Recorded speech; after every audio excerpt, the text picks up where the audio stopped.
ಇನ್ನು ನಾಮಫಲಕ ಸಮರದಲ್ಲಿ ಕರವೇ ದಾಳಿ ನಡೆಸಿದಂತಹ ಮಾಲ್ ಆಫ್ ಏಷ್ಯಾಗೆ ಸರತಿ ಸಾಲಿನಲ್ಲಿ ನೋಟಿಸ್ ಅನ್ನ ಕೊಡಲಾಗ್ತಾ ಇದೆ. ಬಿಬಿಎಂಪಿ, ರಾಷ್ಟ್ರೀಯ ಹೆದ್ದಾರಿ ಪ್ರಾಧಿಕಾರ, ಕಮರ್ಷಿಯಲ್ ಟ್ಯಾಕ್ಸ್, ಮಾಲಿನ್ಯ ನಿಯಂತ್ರಣ ಮಂಡಳಿಯಿಂದ ನೋಟಿಸ್ ಅನ್ನ ಜಾರಿ ಮಾಡಲಾಗಿದೆ. ಹೆದ್ದಾರಿ ನಿಯಮಗಳನ್ನ ಗಾಳಿಗೆ ತೂರಿ ಕಟ್ಟಡ ನಿರ್ಮಾಣ, ಪಾರ್ಕಿಂಗ್ ಏರಿಯಾ ಅಂತ ಪ್ಲಾನ್ ನಲ್ಲಿ ತೋರಿಸಿ ಬಿಬಿಎಂಪಿ ಸ್ಕೆಚ್ ಅನ್ನ ಬದಲಾಯಿಸಿ ಕಾಮಗಾರಿ ಮಾಡಿದಂತಹ ಆರೋಪದ ಅಡಿಯಲ್ಲಿ ನೋಟಿಸ್ ಜಾರಿ ಮಾಡಲಾಗಿದೆ. ಇನ್ನು 90 ಡೆಸಿಬಲ್ ಸೌಂಡ್ ಹೊರ ಬರ್ತಾ ಇರೋ ಬಗ್ಗೆಯೂ ಕೂಡ ಅಕ್ಕಪಕ್ಕದ ಅಪಾರ್ಟ್ಮೆಂಟ್ ನಿವಾಸಿಗಳು ದೂರನ್ನ ಕೊಟ್ಟಿದ್ರು. ಇನ್ನು ಈ ದೂರಿನ ಅನ್ವಯ ಶಬ್ದ ಮಾಲಿನ್ಯ ಮಾಪನ ಮಾಡಿದಂತಹ ವೇಳೆ ನಿಯಮಗಳ ಉಲ್ಲಂಘನೆ ಬೆಳಕಿಗೆ ಬಂದಿದೆ. ಇದೇ ಹಿನ್ನೆಲೆಯಲ್ಲಿ ಪರಿಸರ ಮಾಲಿನ್ಯ ನಿಯಂತ್ರಣ ಮಂಡಳಿ ಹಾಗೂ ಹೆದ್ದಾರಿ ಪ್ರಾಧಿಕಾರದಿಂದ ನೋಟಿಸ್ ಅನ್ನ ಜಾರಿ ಮಾಡಲಾಗಿದೆ. 60% ಕನ್ನಡ ನಾಮಫಲಕ ಹಾಕುವಂತೆ ಬಿಬಿಎಂಪಿಯು ಕೂಡ ನೋಟಿಸ್ ಅನ್ನ ಕೊಟ್ಟಿದೆ.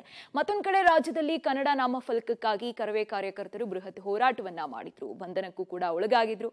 ಇದೀಗ ಎಚ್ಚೆತ್ತುಕೊಂಡಂತಹ ಬಿಬಿಎಂಪಿ ವಾಣಿಜ್ಯ ಉದ್ಯಮಿಗಳಿಗೆ ಮತ್ತು ಮಳಿಗೆಗಳಿಗೆ ನೋಟಿಸ್ ಅನ್ನ ಕೊಟ್ಟಿದೆ. ನೋಟಿಸ್ ತಲುಪಿದ 7 ದಿನದ ಒಳಗಡೆ 60% ಕನ್ನಡ ನಾಮಫಲಕ ಕಡ್ಡಾಯ ಮಾಡಬೇಕು ಅಂತ ಸೂಚನೆಯನ್ನ ಕೊಟ್ಟಿದೆ. ಇನ್ನು ಆಯಾ ವಲಯದ ಪಾಲಿಕೆ ಅಧಿಕಾರಿಗಳಿಂದ ವಾಣಿಜ್ಯ ಉದ್ದಿಮೆ ಮಳಿಗೆಗಳಿಗೆ ನೋಟಿಸ್ ಅನ್ನ ಕೊಡಲಾಗಿದೆ. 7 ದಿನಗಳ ಒಳಗೆ 60% ಕನ್ನಡ ನಾಮಫಲಕ ಹಾಕದೆ ಹೋದ್ರೆ ಪರವಾನಗಿಯನ್ನ ರದ್ದು ಮಾಡ್ತೀವಿ ಅಂತ ಕೂಡ ಎಚ್ಚರಿಕೆ ಕೊಟ್ಟಿದೆ.